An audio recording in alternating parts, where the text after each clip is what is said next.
Welcome to NR biology YouTube channel. ఈరోజు మనం ఈ వీడియోలో కరెంట్ అఫైర్స్లో భాగంగా ఈరోజుకు సంబంధించినటువంటి ముఖ్యమైన అంశాల గురించి మనం డిస్కస్ చేద్దాం. ముందుగా ఇంకా ఎవరైనా NR biology YouTube channel subscribe చేయని వారు ఉంటే సబ్స్క్రైబ్ చేయండి. అలాగే ప్లే స్టోర్లో ఉన్నటువంటి ఎన్ఆర్ బయాలజీ యాప్ను కూడా డౌన్లోడ్ చేయండి. మనకు బయోసైన్స్ స్కూల్ అసిస్టెంట్కి సంబంధించిన ఆంధ్రప్రదేశ్ మరియు తెలంగాణ రాష్ట్రాలకు టెస్ట్ సిరీస్ గత 2 నెలలుగా నిర్వహించడం జరుగుతుంది. సో ఈరోజు వీడియోలకు వెళ్ళిపోదాం. 2026లో భారత్ వృద్ధి రేటు 6.6%గా ఐక్యరాజ్య సమితి అంచనా వేసింది.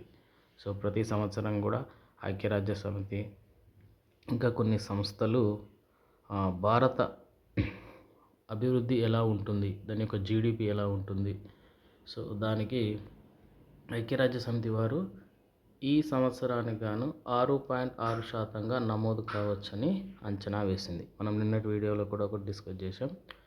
భారత పథకాలు మరియు గణాంకాల మంత్రిత్వ శాఖ భారత వృద్ధి రేటు 7.4%గా ఉంటుందని అంచనా వేసింది. సో ఈ విధంగా అమెరికా సుంకాల ప్రభావాన్ని స్థిరమైన ప్రైవేట్ వినియోగం, ప్రభుత్వ పెట్టుబడులు భర్తీ చేస్తాయని తెలిపింది. So world economic situation and prospects పేరిట ఐక్యరాజ్య సమితి ఈ నివేదికను విడుదల చేస్తుంది. సో ఇది కూడా చాలా ఇంపార్టెంట్. సో నివేదికను ఎవరు విడుదల చేస్తారు అనేది కూడా మనకు ఎగ్జామ్లో అడగడం జరుగుతుంది. సో ఈ నివేదికను ఐక్యరాజ్య సమితికి సంబంధించినటువంటి world economic situation and prospects పేరిట ఈ యొక్క నివేదిక విడుదల చేయడం జరిగింది. మరి ఆర్థిక వ్యవస్థ అంతర్జాతీయ ఆర్థిక వ్యవస్థతో పోల్చుకున్నప్పుడు 2.7% వృద్ధి చెందవచ్చని ఈ యొక్క నివేదిక తెలుపుతుంది.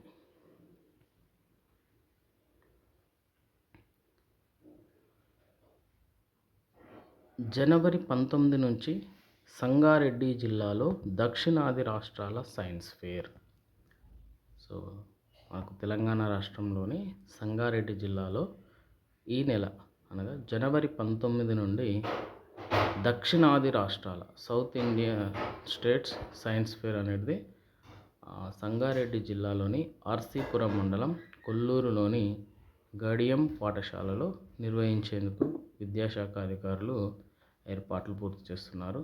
దీనికి కానీ దక్షిణాది రాష్ట్రాలైనటువంటి తమిళనాడు, కర్ణాటక, కేరళ, పుదుచ్చేరి, సో ఈ తెలంగాణ, ఆంధ్రప్రదేశ్, సో ఇలా దక్షిణాది రాష్ట్రాలన్నీ కూడా ఈ యొక్క సైన్స్ ఫేర్లో పాల్గొనడం జరుగుతుంది.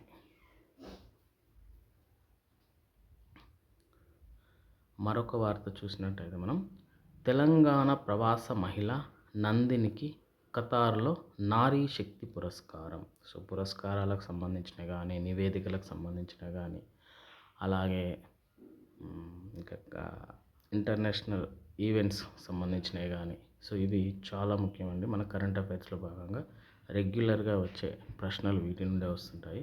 సో ప్రవాస భారతీయుల అభివృద్ధి, భారతీయ సాంస్కృతిక పునరుజ్జీవనానికి అందిస్తున్న విశిష్ట సేవలకు గాను ప్రవాస తెలంగాణ మహిళ అబ్బగౌని నందిని గారికి ఖతార్లోని భారతీయ దౌత్య కార్యాలయం నారీ శక్తి పురస్కారాన్ని అందించారు.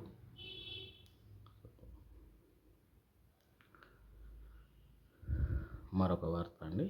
సో సైబర్ నేరాలపై ఇంటి నుంచే ఎఫ్ఐఆర్ నమోదు. సో ఈ మధ్య మనం చాలా సైబర్ నేరాలు చూస్తున్నాము. వాటికి సంబంధించిన కంప్లైంట్ చేయడానికి మనం పోలీస్ స్టేషన్లోకి వెళ్ళి కంప్లైంట్ చేయాలి. సో అలా పోలీస్ స్టేషన్కి వెళ్ళి కంప్లైంట్ చేయాల్సిన అవసరం లేకుండా డైరెక్ట్గా ఇంటి నుంచే ఎఫ్ఐఆర్ని మనం మిత్ర హెల్ప్ డెస్క్ ద్వారా మనం చేయొచ్చు. దీనిని తెలంగాణ రాష్ట్ర పోలీసులు ప్రారంభించారు. ఒరెష్నిక్ అంటే ఏజల్నట్ చెట్టు. మరి ఒరెష్నిక్ అంటే ఏమిటి? సో రష్యా అత్యాధునిక క్షిపణుల్లో ఒకటైనటువంటి ఒరెష్నిక్ ఒకటి. సో రష్యన్ భాషలో దీని అర్థం ఏజిల్నట్ చెట్టు నాదం అన్నట్టు. సో ముఖ్యంగా రష్యా వాళ్ళు ఏ క్షిపణులు తయారు చేసినా కానీ వాళ్ళు చెట్ల పేర్లను పెట్టడం అనేది ఒక ఆనవాయితీగా వస్తుంది. మరి ఈ ఒరెష్నిక్ స్టిపని అనేది ఈ మధ్య ఉక్రెయిన్ పైన దాడికి కూడా ఉపయోగించడం జరిగింది. ఇది గంటకు 13,000 కిలోమీటర్ల వేగంతో ప్రయాణించగలదు. సో దీనిని రష్యా మిసైల్ ఫోర్సెస్ చీఫ్ వెల్లడించారు.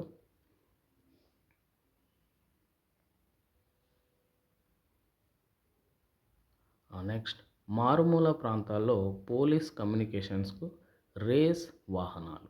సో ఆంధ్రప్రదేశ్ రాష్ట్ర ప్రభుత్వం డీజీపీ హరీష్ గుప్తా గారు మొబైల్ నెట్వర్క్ కవరేజీ లేదా కమ్యూనికేషన్ సరిగ్గా లేని ప్రాంతాలలో వారికి మెరుగైన సేవలను అందించడానికి remote area communication enhancement remote area communication enhancement RACE అనే వాహనాలను ప్రారంభించారు. దీని ద్వారా ఈ యొక్క వాహనాలు వారి యొక్క ప్రాంతాలకు కానీ విలేజెస్ కానీ వెళ్ళినప్పుడు అక్కడ ఉన్న సమస్యల గురించి వీళ్ళకి డైరెక్ట్గా తెలియజేయవచ్చు. సో ఫ్రాన్స్ అధ్యక్షుడితో జయశంకర్ భేటీ. సో మన భారత విదేశాంగ మంత్రి జయశంకర్ గారు ఫ్రాన్స్ వెళ్ళారు. అక్కడ ఫ్రాన్స్ అధ్యక్షుడు ఇమాన్యుయల్ మ్యాక్రోన్తో జయశంకర్ గారు భేటీ అయ్యారు. సో ఈ భేటీలో భాగంగా ఆయన ప్రపంచ పరిణామాలపై చర్చించారు. అలాగే భారత్తో ఫ్రాన్స్ ఉన్నటువంటి భాగస్వామ్యం పట్ల, వ్యూహాత్మక నిర్ణయాల పట్ల సో ఆయన మ్యాక్రాన్ గారితో చర్చించారు.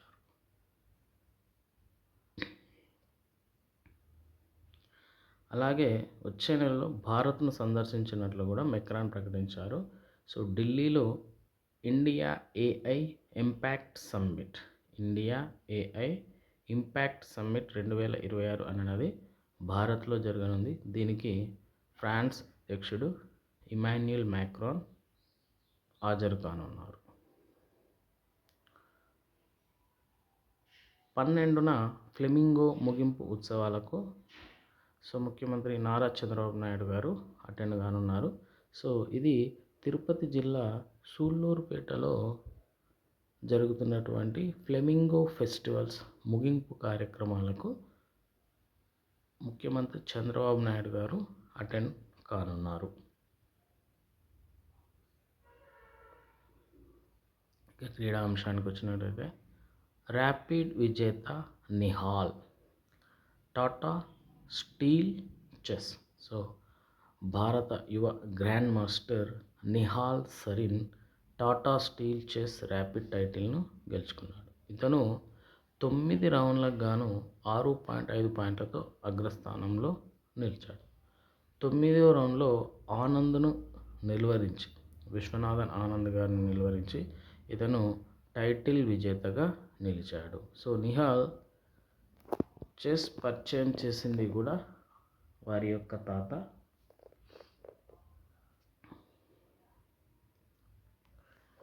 సో ఇది ప్రస్తుతం ఉన్న పర్యావరణ అంశాలకు సంబంధించినట్టు ప్రధానమైన వార్త. సో చాలామంది రైతులు మన 2 తెలుగు రాష్ట్రాల్లో ఆంధ్రప్రదేశ్లో కానీ తెలంగాణలో కానీ యూరియాను చాలా విరివిగా వాడుతున్నారు. సో దీనివల్ల ఏం జరుగుతుందంటే భూగర్భ జలాల్లో నైట్రేట్ యొక్క స్థాయి అనేది పరిమితికి మించి వెళ్తుంది.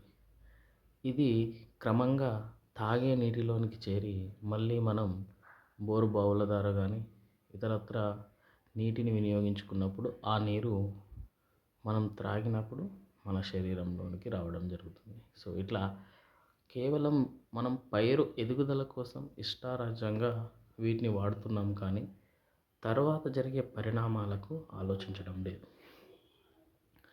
CGWB so central ground water board వాళ్ళు ఇచ్చినటువంటి నివేదికలో నత్రజనికి సంబంధించినటువంటి ఇచ్చారు. సో దీంట్లో అత్యధికంగా నమోదవుతున్నటువంటి రాష్ట్రం మహారాష్ట్ర, 2వ స్థానంలో మధ్యప్రదేశ్, 3వ స్థానంలో ఆంధ్రప్రదేశ్, 4వ స్థానంలో తెలంగాణ 5వ స్థానంలో, కర్ణాటక 6వ స్థానంలో, తమిళనాడు. ఇక్కడ మనం ఒక విషయాన్ని గమనించినట్లయితే ఇక్కడ డబ్ల్యూబీ వారు ఇచ్చినటువంటి నివేదికలో 6 రాష్ట్రాలలో 4 రాష్ట్రాలు కూడా దక్షిణాది రాష్ట్రాలే ఉండడం జరిగింది. సో మనం దక్షిణాది రాష్ట్రాలలోనే చాలా అత్యధికంగా ఎరువుల వినియోగం అనగా యూరియాను వాడడం జరుగుతుంది. సో రైతులు కేవలం యూరియా చల్లడం ద్వారానే పంటలు పండుతాయనే అపోహను తొలగించుకోవాలి. ఎందుకంటే పొలాల్లో పరిమితికి మించి మనం యూరియా అంటే నత్రజని చల్లుతున్నప్పుడు దాని నేల లోపల ఏమవుతుందంటే క్రమంగా ఆమ్లత్వం అనేది పెరుగుతుంది. ఆమ్లత్వం పెరిగినప్పుడు పోను పోను ఆ నేల యొక్క సారవంతం తగ్గిపోయి అది క్రమంగా పనికిరాని ఆ బీడు భూములుగా మారడం జరుగుతుంది. సో ఇప్పుడు పంటలు పండుతున్నాయని చల్లడం వలన భవిష్యత్తులో అసలు పంటలే పండకపోయే నేలలుగా తయారైతాయి అనేది రైతులు కూడా గమనించాలి. నత్రజని కలిసిన నీటిని తాగడం వలన మనకు అత్యధిక ప్రభావం కూడా జరగడం జరుగుతుంది. సో పిల్లల ఆరోగ్యం పైన కూడా తీవ్ర దుష్ప్రభావం చూపిస్తుంది. సో భూగర్భ జలాల్లో పరిమితికి మించి అంటే లీటర్లో 45 మిల్లీగ్రాముల కంటే ఎక్కువ ఉంటే తాగడానికి పనికిరావని మనకు ప్రమాణాలు కూడా తెలియజేస్తున్నాయి. సో ఇది ఈరోజు సంబంధించినటువంటి వార్తలు. సో ఇంకా ఎవరైనా మన యూట్యూబ్ ఛానల్ కానీ ఆన్లైన్ నుంచి ప్లే స్టోర్ నుంచి మన ఎన్ఆర్ బయాలజీ యాప్ని కానీ డౌన్లోడ్ చేయని వారు ఉంటే డౌన్లోడ్ చేయండి. Thank you for watching this video and please share and subscribe to our channel. Bioscience test series సంబంధించిన వాటిని మనం ఎన్ఆర్ బయాలజీ యాప్లో నుంచి డౌన్లోడ్ చేసుకొని కోర్స్ టెస్టులు రాయండి. ఆల్రెడీ మనకు 70% టెస్ట్ సిరీస్ పూర్తయిపోయింది. ఈ నెల జనవరి 31 తేదీ వరకు పూర్తి స్థాయిలో టెస్ట్ సిరీస్ కూడా కంప్లీట్ అవుతుంది. సో ముఖ్యంగా ఆంధ్రప్రదేశ్ అభ్యర్థులు ఫిబ్రవరి మాసంలో నోటిఫికేషన్ వచ్చే అవకాశం ఉంది కాబట్టి అంతకంటే ముందే మనం టెస్ట్ సిరీస్ని అందిస్తున్నాము. మీరు నోటిఫికేషన్ వచ్చాక కేవలం రివిజన్ మాత్రమే ఉండాలి. మీరు మీ యొక్క మిత్రుల కంటే ముందు ఉండాలంటే మీరు యొక్క ప్రిపరేషన్ని ముందు ప్రారంభించాలి. కాబట్టి మీ ప్రిపరేషన్ ప్రారంభించినంత మాత్రాన అవుతుందని కాదు. ఒక పుస్తకాన్ని మనం ఎన్నిసార్లు చదివినా చూస్తూనే చదువుతుంటాం. కానీ ఒక టెస్ట్ రాసినప్పుడు దాన్ని ఖచ్చితంగా చూడకుండా ఆలోచిస్తూ రాస్తుంటాం. టెస్ట్ సిరీస్ రాయడం వల్ల అదొక గొప్ప ఉపయోగం. సో మన టెస్ట్ సిరీస్ మీకు ప్రతి ఒక్క లైన్ను కూడా కవర్ చేయడం జరుగుతుంది. ఎన్ఆర్ బయాలజీ యాప్లో ఫ్రీ టెస్టులు ఉన్నాయి, రాయండి. మీకు నచ్చితేనే, మీకు ఉపయోగకరంగా ఉన్నాయి అనుకుంటేనే తీసుకోండి. ధన్యవాదాలు. Thank you for watching this video.